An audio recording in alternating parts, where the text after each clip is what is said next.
Press ಕ್ಲಬ್ಬಿನ ಅಧ್ಯಕ್ಷರಾದ PB ಹರೀಶ್ರೈ ಅವರಿದ್ದಾರೆ. ನಮ್ಮ ಕಣಚೂರಿನ ಸೂಪರಿಂಟೆಂಡೆಂಟ್ ಆದ ಡಾಕ್ಟರ್ ಸುರೇಶ್ ನೆಗಲಗುಳಿ ಅವರಿದ್ದಾರೆ. ಅನುಪಮ ಪತ್ರಿಕೆಯ ಮೊಯ್ತೀನ್ ಅವರಿದ್ದಾರೆ. ನಮ್ಮ ಇಲ್ಲಿಯ ಸ್ಕೌಟ್ ಆ್ಯಂಡ್ ಗೈಡ್ಸಿನ ಜಿಲ್ಲಾ ಉಪಾಧ್ಯಕ್ಷರಾದ ಮತ್ತು ನಮ್ಮ ಕೊಂಕಣಿಯ ಮತ್ತು ನಮ್ಮ ಜನರಲ್ ಎಲೆಕ್ಟ್ರಿಕಲ್ಸಿನ 3 ಅಣ್ಣ ತಮ್ಮದರು ನಮ್ಮ ಈ ರುಡಾಲ್ಫ್ ಅವರು ಅಣ್ಣ ತಮ್ಮದಿದ್ದಾರೆ. ನಾವು ಆಲೋಚನೆ ಮಾಡಿದೇನೆಂದರೆ ಒಬ್ಬ ಒಂದು ರಾಷ್ಟ್ರದ ಅಂದರೆ ರೋಮ್ ಒಂದು ರಾಷ್ಟ್ರ, ಆ ರಾಷ್ಟ್ರದ ಮುಖ್ಯ ಒಬ್ಬ ಅಧ್ಯಕ್ಷರು ಆದ ಕೂಡಲೇ ಅವಾಗ ಅಧ್ಯಕ್ಷರಾಗ್ತಾರೆ, ಅಲ್ಲಿ ಅಧ್ಯಕ್ಷರಾಗ್ತಾರೆ. ಅವರು ತೀರಿಕೊಂಡಾಗ ಅವರು ಇಡೀ ಲೋಕದ ಧರ್ಮದ ನಾಯಕರು ಆದಾಗ 140 ಮಿಲಿಯನ್ ಜನರ ನಾಯಕರು ಆದಾಗ ನಾವೆಲ್ಲ ಒಟ್ಟಿಗೆ ಕೂಡಿ ಇರುವುದು ಅವರ ಆಶಯಕ್ಕೂ ಒಂದು ಪೂರಕ ಎನ್ನುವ ಮಾನದಂಡದಲ್ಲಿ ಇದು ತ್ವರಿತವಾಗಿ ನಾನು PB ಅವ್ರ ಹತ್ರ ಕೇಳಿದೆ, ಪ್ರೆಸ್ ಕ್ಲಬ್ಬಲ್ಲಿ ಹೇಗೆ ಇವತ್ತು ಅಂತ. ಅಲ್ಲಿ ನೋಡುವಾಗ 11:30ವರೆಗೆ ಮತ್ತೆ ಪತ್ರಕರ್ತರಾಗಿ ಅಲ್ಲಿ ಕೂತ್ಕೊಂಡು ನನಗೆ ಅನುಭವ ಇದೆ. ಅದು 11 ಗಂಟೆಯ ನಂತರ ಮತ್ತೆ ಚಾಲನೆ ಮುಂದೆ ಹೋಗಲಿಕ್ಕೆ ಬಹಳ ಕಷ್ಟ. ನಾನು ಹೇಳಿದೆ, ನಾವು ಇಲ್ಲೇ ಮಾಡುವ ಕ್ಷಣ ಅಂತ ಹೇಳಿ ನೀವು ಬರ್ತೀರ ಅಂತ ಹೇಳಿದಾಗ ಬಹಳ ಸಂತೋಷಪಟ್ಟು ಮತ್ತು ನಮ್ಮ ಮೇಲೆ ಅಭಿಮಾನದ ಇಲ್ಲಿ ಬಂದಿದ್ದಾರೆ. ಅವರಿಗೆ ಇಲ್ಲಿಗೆ ಸ್ವಾಗತವನ್ನು ಕೊಡ್ತೇನೆ. ಮತ್ತು ಈ ಇದರಲ್ಲಿ ಮೊದಲಿಗೆ 2 ಶಬ್ದ ನಮ್ಮ ಶ್ರದ್ಧಾಂಜಲಿ ಮತ್ತು ಪೋಪ್ ಬಗ್ಗೆ. ಅವರಿಗೆ ಈ ಆರ್ಟಿಕಲ್ಗಳನ್ನು ಬರೆದು ನಮಗಿಂತ ಜಾಸ್ತಿ ಆ ಪೋಪ್ ಬಗ್ಗೆ ಮತ್ತು ಆ ರೋಮ್ ಮತ್ತು ಇಟಲಿ ಬಗ್ಗೆ ಇದೆ. ಅದರಿಂದ ಶಬ್ದ ಮಾತಾಡಿ ಒಂದು ಶ್ರದ್ಧಾಂಜಲಿಯನ್ನು ಅರ್ಪಿಸಬೇಕು. ಮತ್ತು ನೆಗಲಗುಳಿಯವರು ಅದನ್ನು ಮುಂದುವರಿಸಿಕೊಂಡು ಹೋಗಿ ಮೊಯ್ಸಿನ್ರವರು ಅದನ್ನು ಮುಂದುವರಿಸಿಕೊಂಡು ಹೋಗಬೇಕಂತ ಕೇಳಿ ಶಬ್ದ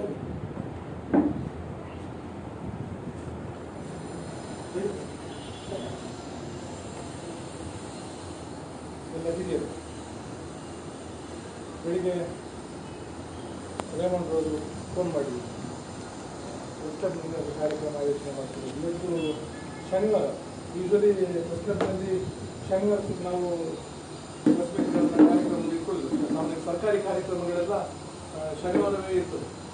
ಆದರೆ ಇವತ್ತು ಸಿನಿಮಾದವ್ರದ್ದು 2 ಸಿನಿಮಾ ಬಿಡುಗಡೆ ಆಗಿತ್ತು. ಅವರು ಪ್ರೆಸ್ ಕ್ಲಬ್ ಮಾಡಿಕೊಳ್ಳೋದು ಅವರಿಗೆ ಕಾರ್ಯಕ್ರಮ ಮಾಡೋದು ಭಾಳ ಒಳ್ಳೆಯದು. ಯಾಕಂದರೆ 2 ಸಿನಿಮಾಗಳ ಪ್ರೆಸ್ ಮೀಟ್ ಸುಮಾರು 1 ಗಂಟೆ ಕಾಲ ಆಯಿತು. ಹಾಗಾಗಿ ಮತ್ತು ಅವ್ರು ಹೇಳಿದ್ರು, ನಮ್ಮ ಕಚೇರಿಯಲ್ಲಿ ಒಂದು ಸಾಂಕೇತಿಕವಾಗಿ ಕಾರ್ಯಕ್ರಮ ಮಾಡುವ. ಫ್ರಾನ್ಸಿಸ್ ಅವರು ನನ್ನ ಅಗಲಿದಾಗ ಕೇವಲ ಒಂದು ಆ ಪ್ರದೇಶಕ್ಕೆ ರೋಮಿಕವಾದ ಆ ನಗರಕ್ಕೆ, ವೆಟಿಕನ್ ನಗರಕ್ಕೆ ಮಾತ್ರ ಅಥವಾ ಒಂದು ಯುರೋಪ್ ಖಂಡಕ್ಕೆ, ಅಮೆರಿಕ ಖಂಡಕ್ಕೆ ಸೀಮಿತವಾದ ಈ ವಿಶ್ವಕ್ಕೆ ಸಂಬಂಧಪಟ್ಟ ಇಡೀ ವಿಶ್ವ ಗೌರವಿಸುವ ಒಂದು ವ್ಯಕ್ತಿ ಮತ್ತು ವ್ಯಕ್ತಿ 2 ಕಾರಣಗಳಿಗೋಸ್ಕರ. ಒಂದು ತುಂಬ ಇಡೀ ವಿಶ್ವದಾದ್ಯಂತ ಪಸರಿಸಿದ ಒಂದು ದೊಡ್ಡ ಸಮುದಾಯವನ್ನು ಧರ್ಮಗುರುಗಳಾಗಿ ಪ್ರತಿನಿಧಿಸುವ 100 ಮಂದಿ ಪ್ರತಿನಿಧಿಸ್ತಾ ಬಂದಿದ್ದಾರೆ. ಪೋಪ್ ಫ್ರಾನ್ಸಿಸ್ ಅವರಿಗೆ ಒಂದು ಅವಕಾಶ ಸಿಗಿದೆ. ಅದರ ಜೊತೆಗೆ ಇವತ್ತು ನಾವು ನೋಡ್ತಾ ಇದ್ದೇವೆ ಪತ್ರಿಕೆಗಳಲ್ಲಿ, ಮಾಧ್ಯಮಗಳಲ್ಲಿ ನಾವೆಲ್ಲ ಅನುಭವಿಸುತ್ತಿರುವ ಸಂಕಷ್ಟಗಳಿಂದ ಅಥವಾ ಭಾರತ ಮಾತ್ರ ಅಲ್ಲ, ಯಾವುದೇ ಒಂದು ದೇಶ ತೊಂದರೆ ಅನುಭವಿಸುತ್ತಿದೆ ಅಂತ ಹೇಳಿದರೆ ಧರ್ಮದ ಕಾರಣಕ್ಕೋಸ್ಕರ. ಧರ್ಮದ ಕಾರಣವೇ ನಮ್ಮನ್ನು ಇವತ್ತು ಸಂದೇಹಗಳಿಗೆ, ಯುದ್ಧಗಳಿಗೆ, ಪರಸ್ಪರ 2 ರಾಷ್ಟ್ರಗಳ ಮಧ್ಯೆ ದ್ವೇಷಕ್ಕೆ ಕಾರಣವಾಗುವಂಥದ್ದು ನಾವು ನೋಡ್ತಾ ಇದ್ದೇವೆ. ಆ ಒಂದು ಕಾಲಘಟ್ಟದಲ್ಲಿ ದೊಡ್ಡ ಪಾತ್ರ ವಹಿಸುವವರು ಯಾರು ಅಂತ ಹೇಳಿದರೆ ಧರ್ಮಗುರುಗಳು. ಆ ಧರ್ಮಗುರುಗಳು ಆ ಸಮಾಜವನ್ನು, ಆ ಧರ್ಮವನ್ನು, ಆ ದೇಶವನ್ನು, ಆ ಸಮುದಾಯವನ್ನು ಹೇಗೆ ಪ್ರತಿನಿಧಿಸ್ತಾರೆ ಅದು ವಿಶ್ವದ ಶಾಂತಿಗೆ ಪೂರಕ ಆಗ್ತದೆ. ನನಗೆ ಅನ್ನಿಸ್ತದೆ, ಮೊನ್ನೆ ಅವರ ದೇಹಾಂತ್ಯ ಆದಾಗ ನಮ್ಮ ದೇಶದ ಪ್ರಧಾನಿಯವರಿಂದ ಹಿಡಿದು ಇಡೀ ವಿಶ್ವದ ನಾನಾ ಭಾಗದ ದೇಶದ ಮುಖ್ಯಸ್ಥರು, ಪ್ರಧಾನಿ ಆಗಿರ್ಬೋದು, ದೇಶದ ಪ್ರೆಸಿಡೆಂಟ್ ಆಗಿರ್ಬೋದು, ಅಥವಾ ನಾವು ಅರಬ್ ರಾಷ್ಟ್ರಗಳಿಗೆ ಹೋದಾಗ ಅಲ್ಲಿಯ ಕಿಂಗ್ಗಳಾಗಿರ್ಬೋದು, ಅವರೆಲ್ಲ ಅವರ ಬಗ್ಗೆ ವ್ಯಕ್ತಪಡಿಸಿದ ಒಂದು ಮಾತು, ಒಂದು ವಿಶ್ವದ ಸಾಮರಸ್ಯಕ್ಕೋಸ್ಕರ, ವಿಶ್ವದ ಶಾಂತಿಗೋಸ್ಕರ ನಾವೆಲ್ಲರೂ ಜೊತೆಯಾಗಿರಬೇಕು ಅಂತ ಹೇಳಿ ಏನು ಒಂದು ಮಾನವೀಯ ಸಂದೇಶವನ್ನು ಪ್ರತಿನಿಧಿಸಿ ಮಾತ್ರವಲ್ಲ, ಅದಕ್ಕೆ ಪೂರಕವಾಗಿ ಒಂದು ನಿರಂತರ ಕಾರ್ಯಕ್ರಮಗಳನ್ನು ಹಮ್ಮಿಕೊಂಡು ಆ ರೀತಿಯ ಒಂದು ಸಂದೇಶವನ್ನು ನೀಡಿದಂಥ ಒಂದು ಮಹಾನ್ ಚೇತನ ಜೊತೆಗೆ ನಾನು ನೋಡಿದರೆ ಇಷ್ಟು ಮಾತ್ರ ಸಾಕಾಗೋದಿಲ್ಲ. ಜೊತೆಗೆ ಇವತ್ತು ಪರಿಸರ ಉಳಿದರೆ ಮಾತ್ರ, ಪರಿಸರ, ಭೂಮಿ, ನಮ್ಮ ಪ್ರಾಕೃತಿಕ ಸಂಪತ್ತು ಉಳಿದರೆ ಮಾತ್ರ ದೇಶ, ನಾವೆಲ್ಲ ಉಳಿತೇವೆ. ಈ ಜಾಗೃತಿಯನ್ನು ಯಾರು ಮೂಡಿಸಬೇಕು? ನಮ್ಮ ಜನಪ್ರತಿನಿಧಿಗಳು ಮೂಡಿಸಿದ್ರು ಕೂಡ ನಾವು ಜಾಗೃತ ಆಗಬೇಕು. ಬೆಂಗಳೂರು ಮಹಾನಗರ ಪಾಲಿಕೆ ನೀವು ಹಸಿ ತ್ಯಾಜ್ಯ, ಒಣ ತ್ಯಾಜ್ಯ ಬೇರೆ ಬೇರೆ ಇಡಿ ಅಂತ ಹೇಳಿದರೆ, ನಾವು ದಿವಸ ಪತ್ರಿಕೆ ನೋಡ್ತಿದ್ದೆ, ಇವತ್ತು ರೈಡ್ ಮಾಡಿದ್ರೆ 10 ಹೋಟೆಲ್ಗಳಿಗೆ ಫೈನ್ ಹಾಕ್ತಾರೆ ದಿವಸ. ಯಾರು ಅನುಸರಿಸಿದ್ರು? ಅದೊಂದು ಧರ್ಮಗುರುಗಳಿಂದ ಆ ಸಂದೇಶ ಬಂದಾಗ, ಆ ರೀತಿಯ ಒಂದು ಇದು ಬಂದಾಗ ಜನ ಅದನ್ನು ಪಾಲಿಸ್ತಾರೆ. ಈ ಒಂದು ಧರ್ಮದ ಮಧ್ಯೆ ಹೊಂದಿರುವ ಸಾಮರಸ್ಯದ ಜೊತೆಗೆ ಪ್ರಾಕೃತಿಕವಾಗಿ ಕೂಡ ನಾವು ಅದನ್ನು ಪ್ರಕೃತಿಯನ್ನು ಆರಾಧನೆ ಮಾಡಬೇಕು ಅಂತ ಹೇಳುವ ಒಂದು ಸಂದೇಶವನ್ನು ಪೋಪ್ರವರು ಇಡೀ ವಿಶ್ವಕ್ಕೆ ನೀಡಿದರು. ಅದರ ಜೊತೆಗೆ ಈ ಎರಡು ಸಂದೇಶಗಳ ಜೊತೆಗೆ ನಾವೆಲ್ಲರೂ ದೀರ್ಘಕಾಲ ದೇಶಗಳ ಮಧ್ಯದ ಸಂಬಂಧಗಳು ಚೆನ್ನಾಗಿರಬೇಕು, ಪ್ರಾಕೃತಿಕ ನೆಲೆಗಟ್ಟನ್ನು ನಾವೆಲ್ಲ ಅದನ್ನು ಯೋಚನೆ ಮಾಡಬೇಕು ಅಂತ ಹೇಳಿ ಸಹಜವಾಗಿ ಅವರ ವಯಸ್ಸು ಅವರನ್ನು ನಮ್ಮಿಂದ ಅಗಲಿಕವಾಗಿ ಮಾಡಬೇಕು. ತುಂಬ ಪ್ರಕ್ರಿಯೆಗಳಿವೆ. ಸ್ವಲ್ಪ ನನಗೆಲ್ಲ ನೀವೆಲ್ಲ ಆಮೇಲೆ ನನ್ನ ವಯಸ್ಸಿನವರಂತ ಕಾಣ್ತದೆ. ಒಮ್ಮೆ ಯಾವ ಯಾವ ಯಾವ ಸಮಯದ ಇಲ್ಲಿಗೆ ಬಚಿಪೆಗೆ ಧರ್ಮಗುರುಗಳು ಬಂದದ್ದು, ಧರ್ಮಗುರುಗಳು ಬಂದದ್ದು ನಾನೆಲ್ಲ ಪ್ರೈಮರಿ ಹೈಸ್ಕೂಲ್ನ ದಿನಗಳು. ಒಂದು ಇಡೀ ಕರಾವಳಿಗೆ ಮಾತ್ರ ಅಲ್ಲ, ಇಡೀ ಕರ್ನಾಟಕಕ್ಕೆ ಒಂದು ದೊಡ್ಡ ಕಾರ್ಯಕ್ರಮ ಆಗಿತ್ತು. ಈಗಲೂ ಆದ ಒಂದು ಸ್ಮರಣಾರ್ಥ ಅಲ್ಲಿ ಇದೆಲ್ಲ ಯಾವುದು ಚರ್ಚ್ ಇದನ್ನೆಲ್ಲ ಕಟ್ಟಿದ್ದಾರೆ. ಅಂದರೆ ಒಬ್ಬರವರು ಬಂದದ್ದೇ ಒಂದು ದೊಡ್ಡ ಕಾರ್ಯಕ್ರಮ ಅಂತ ಒಂದು ವಿಶ್ವ ಮಾನವ ಇದನ್ನು ನಾವು ಪಡ್ಕೊಂಡಿದ್ದೇವೆ. ಏನು ಮಾಡಬೇಕು ಅಂತ ಹೇಳಿದರೆ, ಇವತ್ತು ಮಂಗಳೂರಿನಲ್ಲಿ ಕೂಡ ನಮಗೆ ಗೊತ್ತಿದೆ, ಇವತ್ತು ಕ್ರೈಸ್ತ ಸಮುದಾಯದವರು ಶೈಕ್ಷಣಿಕವಾಗಿ ಮತ್ತು ಮಂಗಳೂರು ಈ ಮಟ್ಟದಲ್ಲಿ ಒಂದು ಆರೋಗ್ಯದ ಕ್ಷೇತ್ರ ಮತ್ತು ಶೈಕ್ಷಣಿಕ ಕ್ಷೇತ್ರವಾಗಿ ಬೆಳವಣಿಗೆ ಆಗಿರೋದು ಕ್ರೈಸ್ತ ಸಮುದಾಯ ದೊಡ್ಡ ಕೊಡುಗೆ ಇದೆ. ನಾನು ಕೂಡ ನನ್ನ ಬಾಲ್ಯದ ಇದನ್ನೆಲ್ಲ ಒಂದು ಸೈನ್ಸ್ ಶಾಲೆಯಲ್ಲಿ ನಾನು ವಿದ್ಯಾಭ್ಯಾಸನೆಲ್ಲ ಮಾಡಿದ್ದು. ಎಲ್ಲಿ ನಾವು ಎಚ್ಚರ ಇರಬೇಕು ಅಂತ ಹೇಳಿದರೆ, ನಮ್ಮ ರಾಜಕೀಯ ನಾಯಕರುಗಳಿರ್ಬೋದು ಅಥವಾ ನಾವು ನಮ್ಮ ಮಾತುಕತೆಯಲ್ಲಿ, ನಮ್ಮ ಆಚಾರ ವಿಚಾರಗಳಲ್ಲಿ ಸಾರ್ವಜನಿಕವಾಗಿ ನಾವಿರುವಾಗ ನಮ್ಮ ಮಾತುಗಳಲ್ಲಿ ನಾವು ಸಮುದಾಯವನ್ನು, ನಾವು ಒಂದು ರಾಜಕೀಯ ಪಕ್ಷವನ್ನು ಪ್ರತಿನಿಧಿಸುವ ಅಂತ ಹೇಳುತ್ತಿದ್ದರೂ ಕೂಡ ನಾವು ಒಂದು ಸಮುದಾಯವನ್ನು ಪ್ರತಿನಿಧಿಸುವ ಎಚ್ಚರಿಕೆ ನಮಗೆ ಬೇಕು. ಯಾಕೆ ಹೇಳಿದರೆ, ನಮ್ಮ ಮಾತುಗಳಿಂದ ನಮ್ಮ ಸಮುದಾಯಕ್ಕೆ ತೊಂದರೆ ಆಗಬಾರ್ದು, ನಮ್ಮ ಸಮುದಾಯಕ್ಕೆ ಕೆಟ್ಟ ಹೆಸರು ಆಗಬಾರ್ದು ಅಂತ ಹೇಳುವ ಎಚ್ಚರಿಕೆ ನಮ್ಮ ಸಾಮಾಜಿಕ ಕ್ಷೇತ್ರದಲ್ಲಿ, ರಾಜಕೀಯ ಕ್ಷೇತ್ರಗಳಲ್ಲಿ ಕೆಲಸ ಮಾಡೋದ್ರಿಂದ ಎಚ್ಚರಿಕೆ ಇದ್ದರೆ ಮಾತ್ರ ಈ ಭಾರತವಾಗಿ ಸ್ನೇಹ ಉಳಿದಿದ್ದಾಗ್ತದೆ. ಇಡೀ ವಿಶ್ವಕ್ಕೆ ಇಂತಹ ಒಂದು ಹುಬಿಯ ಸಂದೇಶವನ್ನು ನೋಡಿದ ಪೋಪ್ ಫ್ರಾನ್ಸಿಸ್ ಅವರಿಗೆ ಎಲ್ಲರೂ ಅವರ ಆಶಯಗಳನ್ನು ಈಡೇರಲಿಕ್ಕೆ ನಮ್ಮಿಂದ ಏನಾದರೂ ಸಣ್ಣ ಪುಟ್ಟ ಆ ನಿಟ್ಟಿನಲ್ಲಿ ನಾವೇನಾದರೂ ಯೋಚನೆ ಮಾಡ್ತೇವ, ನಮ್ಮ ಮನೋಸ್ಥಿತಿ ಆ ನಿಟ್ಟಿನಲ್ಲಿ ಕೆಲಸ ಮಾಡೋದು ಅಂತ ಹೇಳಿದರೆ ಅದು ಅವರಿಗೆ ನಾವು ನೀಡುವ ಗೌರವ ಅಂತ ನಾನು ಅಂದ್ಕೊಂಡು, ಆ ಒಂದು ಚೇತನ ನಮಗೆ ಮಾತ್ರ ಅಲ್ಲ, ಈ ವಿಶ್ವಕ್ಕೆ ಅವರ ಬೆಳಕಾಗಲಿ. ಏನು ಅವರು ನಾವು ಸಾಮಾನ್ಯವಾಗಿ ಯಾರಾದರೂ ಅಗಲಿದರೆ ಒಂದು ದೀಪ ಆರಿತು, ಒಂದು ಚೇತನ ಆರಿತು, ಇಲ್ಲಿ ಹಾಗೆ ಅನಿಸುತ್ತದೆ. ಯಾಕೆಂದರೆ ಅವರೊಂದು ನಂದಾದೀಪವನ್ನು ಬೆಳಗಿ ಬಂದಿದ್ದಾರೆ. ಆ ದಾರಿದೀಪದಲ್ಲಿ ನಾವೆಲ್ಲ ನಡಿಬೇಕು. ಅವರು ಏನು ಒಂದು ಬೆಳಕು ಈ ಸಮಾಜಕ್ಕೆ ಕೊಟ್ಟಿದ್ದಾರೆ, ಅದು ನಮಗೆ ಭವಿಷ್ಯದಲ್ಲಿ ಇಡೀ ವಿಶ್ವಕ್ಕೆ ಒಂದು ದಾರಿದೀಪ ಆಗಬೇಕು ಅಂತ ಹೇಳುವ ಒಂದು ಆಶಯಗಳೊಂದಿಗೆ ಒಂದು ಸಣ್ಣ ಕಾರ್ಯಕ್ರಮ ಆದರೂ ಕೂಡ ಅವರನ್ನೊಂದು ಸ್ಮರಿಸುವ ಗೌರವದ ಕಾರ್ಯಕ್ರಮದಲ್ಲಿ ನಾವೆಲ್ಲ ಇಲ್ಲಿ ಸೇರಿದ್ದೇವೆ. ಎಲ್ಲರಿಗೂ ನನ್ನ ಗೌರವವನ್ನು ನಾನು ಸಲ್ಲಿಸಿ ಮಾತು ವಿರಮಿಸ್ತೇನೆ.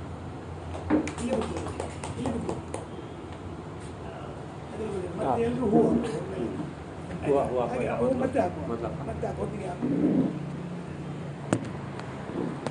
ಒಂದು ಮಾತನ್ನು ನಾನು ಹೇಳಬೇಕು. ಅವರು ಜೆಜ್ಯೂಟ್ ಕ್ರಿಸ್ಟ್, ಅಂದರೆ ಅಲೋಸಿಯಸ್ನ ಕ್ರಿಸ್ಟ್ಗಳು ಜೆಜ್ಯೂಟ್. ಅಂದರೆ ಡ್ಯಾಸಿಸನ್ ಅಂತ ಹೇಳಿದ್ರೆ ಇದು ಜೆಜ್ಯೂಟ್ ಅಂದರೆ ಅದು. ಕಲ್ಮಲೈಟ್ ಅಂದರೆ ನಮ್ಮ ಇಲ್ಲಿ ಬಿಕರ್ನಕಟ್ಟೆ, ಕಪ್ಪುಜಿನ್ ಅಂದರೆ ಫ್ರಾಯರ್ ಉಂಟಲ್ಲ, ಅಂದರೆ ಸೆಕ್ಷನ್ಸ್ ಆಫ್ ಸೆಕ್ಷನ್ಸ್ ಆಫ್ ಹೇಳಿದೆ. ಮಾನ್ಯ ಡೈಮಂಡ್ ಡಿ ಕೊನ್ನಾರ್ ಅವರೇ, ಟಿ ಬಿ ಹರೀಶ್ ಅವರೇ, ಮತ್ತೆಲ್ಲ ಆತ್ಮೀಯರೇ, ವಿಶ್ವದಲ್ಲಿ, ಸಂಪೂರ್ಣ ವಿಶ್ವದಲ್ಲಿ ಧರ್ಮವನ್ನು ಪರಿಪಾಲಿಸುವಂತಹ ಒಂದು ಹೊಣೆಗಾರಿಕೆ ಅಥವಾ ಅರ್ಹತೆ ಎಲ್ಲರಿಗೂ ಬರುವುದಿಲ್ಲ. ಅದು ಪ್ರಾಯಶಃ ಪೋಪರವರಿಗೆ ಬರುತ್ತದೆ. ಯಾವಾಗ ನಾವು ಪೋಪ್ ಆಗಿದ್ದವರು ವಿಶ್ವ ಗುರುವಾಗಿ ಪರಿಗಣಿಸಲ್ಪಡ್ತಾರೆ. ಎಲ್ಲ ಧರ್ಮಗಳಲ್ಲಿ ಸಹ ಗುರುಗಳು ಅಂತ ಇರ್ತಾರೆ. ಆದರೆ ಎಲ್ಲ ಗುರುಗಳದ್ದು ಕೆಲಸ ಒಂದೇ, ಅದು ವಿಶ್ವಮಾನವ ಸಂದೇಶ. ಕುವೆಂಪು ಹೇಳಿದ್ದಾರೆ, ಮೊದಲು ಮಾನವ ಆಗಬೇಕು, ಅದು ಮಾನವನ ಧರ್ಮ ಪರಿಪಾಲಿಸುವಂಥ ರೀತಿಯಲ್ಲಿ ಇರಬೇಕು, ದೀನರಿಗೆ ಅಭಯ ನೀಡುವಂಥ ರೀತಿಯಲ್ಲಿ. ಕೊಲೆ, ಮೋಸ, ವಂಚನೆ ಇತ್ಯಾದಿಗಳಿರಬಾರ್ದು. ನಾವು ಷಡ್ವಿಧ ಪಾಪಕರ್ಮಗಳು ಅಂತ ಹೇಳ್ತೇವೆ. ಹಿಂಸಾಸ್ತೆ ಅನ್ಯತಾ ಕಾಮಂ ಪೈಶೂನ್ಯಂ ಪರುಷಾಮೃತಂ ಅಂತೇಳಿ. ಅಂಥವುಗಳಿಂದ ಮುಕ್ತವಾಗಿ, ದೂರವಾಗಿ, ಇಲ್ಲಿ ಯಾವುದೇ ಒಂದು ದೈಹಿಕವಾದ ಭೇದವನ್ನು ತೋರದೆ, ಯಾಕೆಂದರೆ ಏಕ ಬಣ್ಣದ ರಕ್ತ ಪ್ರತಿ ವ್ಯಕ್ತಿಯಲ್ಲಿರುವುದು. ಜಾತಿ ಭೇದ ಅನ್ನುವಂಥದ್ದೇ ನಿಜವಾದ ಶತ್ರು. ಮೊದಲು ಮಾನವನಾಗಬೇಕು, ಆಮೇಲೆ ಉಳಿದದ್ದು ಎಲ್ಲ ಆಧ್ಯಾತ್ಮ ಇರ್ಬೋದು ಅಥವಾ ಬೇರೆ ಚಿಂತನೆಗಳಿರ್ಬೋದು. ಹಾಗಾಗಿಯೇ ಅಂತಹ ಸಂದೇಶವನ್ನು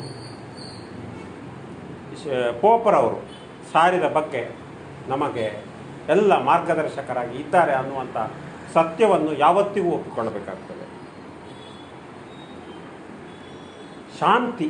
ಶಾಂತಿ ಅನ್ನುವಂಥದ್ದು ಮೂಲ ಮಂತ್ರವಾಗಿರಬೇಕು. ಅಂತಹ ಸಂದೇಶವನ್ನು ಪೋಪರವರು ಸಾರಿದ್ದಾರೆ ಅಂತೇಳಿ ಅವರ ವಿವರಣೆಗಳಲ್ಲಿ ಬರ್ತದೆ. ಯಾವಾಗ ಶಾಂತಿ ಅನ್ನುವಂಥದ್ದು ಇಲ್ಲವೋ, ಕದಡಲ್ಪಡುತ್ತದೋ, ಆವಾಗ ನಾವೀಗಾಗಲೇ ನೋಡಿದ ಹಾಗೆ ಕಾಶ್ಮೀರದಲ್ಲಿ ಆಗ್ತಿರ್ಬೋದು ಅಥವಾ ಇಸ್ರೇಲ್ನಲ್ಲಿ ಆಗೋದಿರ್ಬೋದು, ಇತ್ಯಾದಿ ಬೇರೆ ಬೇರೆ ಕಡೆ ಆಗೋದಿರ್ಬೋದು, ಅಥವಾ ಪ್ರತಿ ಮನೆಯ ಕುಟುಂಬದಲ್ಲೇ ಆಗೋದಿರ್ಬೋದು. ಒಬ್ಬ ಔಷಧಿಗೆಂದು ಬಂದಂಥ ವೃದ್ಧ ಗಂಡ ಹೆಂಡತಿ ನನ್ನ ಹತ್ರ ಅಳ್ಳಿಕ್ಕೆ ಶುರು ಮಾಡಿದ್ದೆ. ನನ್ನ ಮಗ ಅಮೇರಿಕಾದಲ್ಲಿದ್ದಾನೆ, ಅವನು ನನ್ನಿಂದ ಹಣ ಕೇಳ್ತಾ ಇದ್ದಾನೆ ಅಂತ. ಅವನಿಗೆ ಹಣಕ್ಕೆ ಇದಿಲ್ಲ ಅಂದರೆ ಅಪ್ಪನ ಹತ್ರ ಇರೋ ಹಣವನ್ನೆಲ್ಲ ಎಳಿಬೇಕು ಅಂತ ಹೇಳುವ. ಅಂದರೆ ಅಲ್ಲಿ ನೋಡಿ, ಆ ಮನೆಯೊಳಗಡೆಯೇ ಒಂದು ಇದು ಶಾಂತಿ ಇಲ್ಲ, ಅಶಾಂತಿ. ಇದನ್ನು ಕಾಣುವಾಗ ನನಗೆ ಕಣ್ಣು ನೀರು ಬಂತು. ತಂದೆ ಸಾಕಷ್ಟು ಹಣ ಮಾಡಿಟ್ಟಿದ್ದಾರೆ, ಮೊದಲು ಉದ್ಯೋಗದಲ್ಲಿದ್ದವರು, ಈಗ ಮಾತ್ರ 80 ವರ್ಷ ಆಯಿತು. ಆ ಇದ್ದ ಹಣವನ್ನೆಲ್ಲ ಕೊಡು ನನಗೆ ಅಂತ. ಮಗಳು ನಿನ್ನ ಆಸ್ತಿಯನ್ನೆಲ್ಲ ನನಗೆ ವೀಲು ಬರೆದು ಕೊಡು. ಇದು ನಡೆದ ಸಂಖ್ಯೆ, ನಾನು ಕೇಳಿದ ಸಂಖ್ಯೆ ನಿನ್ನೆ. ಆಗ ನಾನು ಹೇಳಿದೆ, ನೀವು ಎರಡೂ ಮಾಡಲಿಕ್ಕೆ ಹೋಗಬೇಡಿ ಅಂತ ಹೇಳಿದೆ. ಅದು ನಿಮಗೇ ನಾಳೆ ಮಾರಕ್ಕಾಗ್ತದೆ. ಅವರಾಗಿ ಬುದ್ಧಿ ಅರಿವು ಆವಾಗ ಗೊತ್ತಾಗ್ತದೆ. ಹಾಗೆ ಆ ಶಾಂತಿ ಅನ್ನುವಂಥದ್ದು ಎಲ್ಲಿಯೂ ಇಲ್ಲ ಅಂತ ಆಗಬಾರ್ದು. ಆ ಕ್ರಾಂತಿಗೆ ನಾವು ಮುನ್ನುಡಿ ಬರಿಬಾರ್ದು ಅಂತ ಹೇಳುವ ಇತ್ಯಾದಿ ಸಂದೇಶಗಳನ್ನು ಸಾರಿದಂಥದ್ದು. ಹಕ್ಕು ಇದೆ ಅಂತೇಳಿ ಎನ್ನ ತೋಟದಲ್ಲಿ ಕೈಯ ಬೀಸಲು ಕೇಳುವರಾರು, ನನ್ನ ಹಕ್ಕು ಅಂತ ಹೇಳುವ ಅವನಿಗೆ ಏನಾಗ್ತದೆ, ಕೊನೆಗೆ ಅವನ ಕೈಯನ್ನೇ ಅವನು ಮುಡ್ಕೊಳ್ತಾನೆ ಅಂತ ಒಂದು ಉಕ್ತಿ ಇದೆ. ನನ್ನ ಕೈಯಲ್ಲಿ ಕೈ ಬೀಸಿದರೆ ಕೇಳುವರಾರು ಎಂಬಾತ ತನ್ನ ಕೈಯನ್ನೇ ಮುರಿದುಕೊಂಬ ಅಂತೇಳಿ. ಆ ರೀತಿಯಲ್ಲಿ ಹಕ್ಕು ಅನ್ನುವಂಥದ್ದು ಯಾವಾಗಲೂ ಒಂದು ಸರಿಯಾದ ರೀತಿಯಲ್ಲಿ ಸುಧರ್ಮಶೀಲವಾಗಿರಬೇಕು, ಆಗ ತೃಪ್ತಿ ಸಿಗ್ತದೆ. ಅದಿಲ್ಲ ಅಂದರೆ ಅದೇ ಕೈ ಮುರಿದುಕೊಂಡಾಗ ಅತೃಪ್ತಿ ಸಿಗ್ತದೆ ಅಂತೇಳಿ. ಇತ್ಯಾದಿ ಹಲವಾರು ವಿಚಾರಗಳು ಯಾವುದೇ ಧರ್ಮಗುರುಗಳಾಗಿರುತ್ತೆ, ಅವರು ಹೇಳಿದ್ದನ್ನು ನಾವು ಪಾಲಿಸಬೇಕು, ಅನುಸರಿಸಬೇಕು. ಅಂಥದ್ರಲ್ಲಿ ಇವರು ಫ್ರಾನ್ಸಿಸ್ರವರು ಹಾಕಿದ ಹಲವಾರು ಮಾರ್ಗದರ್ಶನಗಳು ಅದು ಇನ್ನೂ ಮುಂದುವರಿಯುತ್ತದೆ. ಯಾಕಂದರೆ ಮುಂದೆ ಬರುವ ಪೋಪುಗಳು ಅದನ್ನೇ ಮಾಡ್ತಾರೆ ಅನ್ನುವಂಥ ಒಂದು ಸ್ಪಷ್ಟ ನಿಲುವಿನೊಡನೆ ನಾವು ಅವರಿಗೆ ನಮಿಸುತ್ತಾ ನೀವಾಗಿಯೇ ಕಾಯ ಪ್ರವೇಶ ಮಾಡಿ ಅಂತ ಹೇಳಿ ಬೇಡಿಕೊಳ್ಳೋಣ ಅನ್ನುತ್ತಾ ಒಂದು ಸಣ್ಣ ಸಂದೇಶವನ್ನು ಕೊಡ ಬಯಸುತ್ತೇನೆ. ಮಾನವನ ಧರ್ಮವನ್ನು, ದೀನರಿಗೆ ಅಭಯವನ್ನು ತಾನು ನೀಡಿದ ವಿಶ್ವಗುರು ಪೋಪ ಫ್ರಾನ್ಸಿಸ್. ಮಾನವನ ಧರ್ಮವನ್ನು, ದೀನರಿಗೆ ಅಭಯವನ್ನು ತಾನು ನೀಡಿದ ವಿಶ್ವಗುರು ಪೋಪ ಫ್ರಾನ್ಸಿಸ್. ಹೀನಗುಣವನ್ನು ದೂರ ಮಾಡಿ ಜೇನಿನ ಹನಿಯ, ಹೀನಗುಣವನ್ನು ದೂರ ಮಾಡಿ ಜೇನಿನ ಹನಿಯ, ನೀನು ಪಡೆ ಎಂದವರು ಧೀರತಮ್ಮ, ನೀನು ಪಡೆ ಎಂದವರು ಧೀರತಮ್ಮ. ಅವರೆಲ್ಲರಿಗೂ ಅವರ ಆತ್ಮಕ್ಕೆ ಶಾಂತಿ ಕೋರುತ್ತಾ ನಾವೆಲ್ಲ ಉತ್ತಮ ಪಥದಲ್ಲಿ ನಡೆಯೋಣ ಅನ್ನುತ್ತಾ ಏಕಧರ್ಮೀಯರಾಗಿ ಬಾಳುವ ಎನ್ನುವ ಒಂದು ಆಶಯವನ್ನು ವ್ಯಕ್ತಪಡಿಸುತ್ತಾ ಅವರಿಗೆ ಶ್ರದ್ಧಾಂಜಲಿ ಅರ್ಪಿಸಬೇಕು. ಧನ್ಯವಾದಗಳು ಡಾಕ್ಟ್ರೆ. ನಮ್ಮ ನಡುವೆ ನಮ್ಮ ವಹಿಸಿರುವವರಿಗೆ ಅದನ್ನು ಮಾತಾಡಿ ಅದರ ನಂತರ ನಾವು ಹೂಗಳನ್ನು ಹಾಕೋಣ. ನಮಸ್ಕಾರ. ಹಿರಿಯರಾದ ಹರೀಶ್ ರೈ ಅವರು ಮಾತಾಡಿದ ಸುರೇಶ್ ಡಾಕ್ಟರ್ ಸುರೇಶ್ ಅವರು ಮಾತಾಡಿದ ನನಗೆ ಶಬ್ದಗಳಿಲ್ಲ ನಂತರ. ಆದರೂ ನಮ್ಮ ಪೋಪ್ ಫ್ರಾನ್ಸಿಸ್ ಅವರ ಅಗಲಿಕೆ ನಿಜಕ್ಕೂ ಒಂದು ತುಂಬ ನಷ್ಟ ಅಂತ ಹೇಳ್ಬೋದು. ಕೊನೆಯ ಗಳಿಗೆಯಲ್ಲೂ ಕೂಡ ಮನುಷ್ಯರ ಸೇವೆಗೆ, ಮನುಷ್ಯರ ಭೇಟಿಗೆ ಅವರನ್ನು ತೊಡಗಿಸಿಕೊಂಡಿದ್ದೀರು ಅಂತ ನಾನು ಹೇಳಿ ನೆನಪಿದ್ದೇನೆ. ಮತ್ತು ವಿಶೇಷವಾಗಿ ಎಲ್ಲಿ ಮನುಷ್ಯರಿಗೆ ನೋವಾಗ್ತದೆ, ಎಲ್ಲಿ ಮನುಷ್ಯರಿಗೆ ಕಷ್ಟ ಆಗ್ತದೆ, ಆಗಲೇ ಸ್ಪಂದಿಸುವಂಥ ಇಸ್ರೇಲ್ ಪ್ಯಾಲೆಸ್ತೈನ್ ಮೇಲೆ ಬಾಂಬಾರ್ಡ್ ಮಾಡಿದಾಗ ನನಗೆ ಗೊತ್ತಿದ್ದ ಪ್ರಕಾರ ದೊಡ್ಡ ಧ್ವನಿಯಲ್ಲಿ ಮಾತಾಡಿದ್ದು ಪೋಪ್ ಫ್ರಾನ್ಸಿಸ್ ಅವರು. ಇಸ್ರೇಲ್ಗೆ ನೀವು ಇದನ್ನು ನಿಲ್ಲಿಸಬೇಕು ಅಂತ ಹೇಳುವ ರೀತಿಯಲ್ಲಿ ದೊಡ್ಡ ಧ್ವನಿಯೊಂದಿಗೆ ಮಾತಾಡಿದರು ನಮ್ಮ ಪೋಪ್ ಫ್ರಾನ್ಸಿಸ್ ಅವರು. ಹಾಗಾಗಿ ಎಲ್ಲೋ ಧರ್ಮದಿಂದ ಆಚೆ, ಧರ್ಮವನ್ನೆಲ್ಲ ಸ್ವಲ್ಪ ಬದಿಗಿಟ್ಟರೆ ಕೂಡ ಮನುಷ್ಯರು ಅನ್ನುವ ನಿಟ್ಟಿನಲ್ಲಿ ಮನುಷ್ಯತ್ವದ ಕಡೆಗೆ, ಮನುಷ್ಯತ್ವದ ಬಗ್ಗೆ ಮಾತಾಡುವ, ಅದರ ಬಗ್ಗೆ ಅವರ ನೋವಿಗೆ ಸ್ಪಂದಿಸುವಂಥ ಒಂದು ದೊಡ್ಡ ವ್ಯಕ್ತಿತ್ವ ಪೋಪ್ ಫ್ರಾನ್ಸಿಸ್ ಅವರು. ಮತ್ತು ಹೇಳಿದಾಗೆ ಕ್ರೈಸ್ತರ ಇಲ್ಲಿಗೆ ಜಗತ್ತಿಗಂತಲ್ಲ ಎಲ್ಲ ಕಡೆಯೂ ಕೂಡ ಶಿಕ್ಷಣ ಆಗಿರಲಿ, ಸೇವೆ ಆಗಿರಲಿ, ಅದೇ ರೀತಿ ವೈದ್ಯಕೀಯ, ಈ ಎಲ್ಲ ಕ್ಷೇತ್ರಗಳಲ್ಲೂ ಅವರ ಸೇವೆ ಅವರಿಗೆ ಪ್ರೇರಣೆ ಇಂತಹ ಮಾರ್ಗದರ್ಶಕರು ಇರುವುದರಿಂದ ಆಗಿರ್ಬೋದು ಅಂತ ಅನಿಸ್ತಾ ಇದೆ. ಈ ದುಃಖದ ನೋವಿನ ಸಂದರ್ಭದಲ್ಲಿ ನಾವು ಕೂಡ ಅವರ ಜೊತೆಗೆ, ಅವರ ಧರ್ಮದ ಯಾರು ಅನ್ಯಾಯಗಳಿದ್ದಾರೋ ಅವರ ಜೊತೆಗೆ ನಾವು ಇದ್ದೇವೆ. ನಮಗೂ ಕೂಡ ಅವರಿಗೆ ಏನು ಹಾಕಿಕೊಟ್ಟಿರುವ ಏನು ಇದಿದೆ ಅದರಲ್ಲಿ ನಡೆಯಲಿಕ್ಕೆ ನಮಗೂ ಕೂಡ ಸಾಧ್ಯ ಆಗಬೇಕು. ಅವರಿಗೆ ಶಿರ ಶಾಂತಿ ಎಲ್ಲ ರೀತಿಯ ಒಳಿತವಾಗಲಿ ಅಂತ ಪ್ರಾರ್ಥಿಸ್ತೇನೆ. ಧನ್ಯವಾದಗಳು ಮೈಸೂರು ಅವರೇ. ನಾನು ಎಲ್ರಿಗೂ ಹೇಳಿದೆ 3 ಕಾಲಕ್ಕೆ ನಾವು ಕೊನೆಗೊಳಿಸುವಾಗ. ಒಂದು ಏನಂದರೆ 21ಕ್ಕೆ ಅವರು ತೀರ್ಕೊಂಡ್ರು, 20ಕ್ಕೆ ಈಸ್ಟರ್ ಆಯಿತು. ಅವರ ಅನಾರೋಗ್ಯದ ಎಲ್ಲವನ್ನು ಮೀರಿ ಎಲ್ರಿಗೂ ಒಂದು ಆಶೀರ್ವಾದ ನೀಡಿ ಆ ರಾತ್ರಿ ಅವರು ತೀರ್ಕೊಂಡ್ರು. ದಟ್ ಇಸ್ ಅಂಥ ಒಂದು ಗುರುಗಳು ಇರುವುದು. ನಾವು ಕೆಲವು ಗುರುಗಳನ್ನು ನೋಡುವುದು. ನಾವು ಇದರ ಮೊದಲು ಬೌದ್ಧ ಯಾವುದೋ ಗುರುವನ್ನು ನಾನು ಅದನ್ನು ಓದುವಾಗ ಒಬ್ಬ ಬೌದ್ಧ ಗುರುವಿನ ನಾನು ನೋಡಿದೆ. ಅವರ ಕೈ ಹೀಗೇನೆ ಒಯ್ದಿದ್ದಂತೆ, ಆಶೀರ್ವಾದ ಹೀಗೇನೆ ಒಯ್ದಿದ್ದಂತೆ ಬೌದ್ಧ ಗುರು. ಅಲ್ಲಿ ಕೆಳಗೆ ಆ ಗಟ್ಟಿಯಾಗಿ ಅದೊಂದು ಬಿಟ್ಟರೆ ಬೇರೆ ಯಾವುದೊಂದಿಗೆ ಅಂತ ನಮ್ಮ ನಡುವೆ ಬಂದು ನೀವು ಮಾತಾಡಿದ್ದೀರಿ. ಮೊದಲು ನಾವು ಪುಷ್ಪ ನಮನವನ್ನು ಮಾಡಿ ಅದರ ನಂತರ ನಮ್ಮ ಮುಂದಿನ ಮಾತು ಇದ್ದರೆ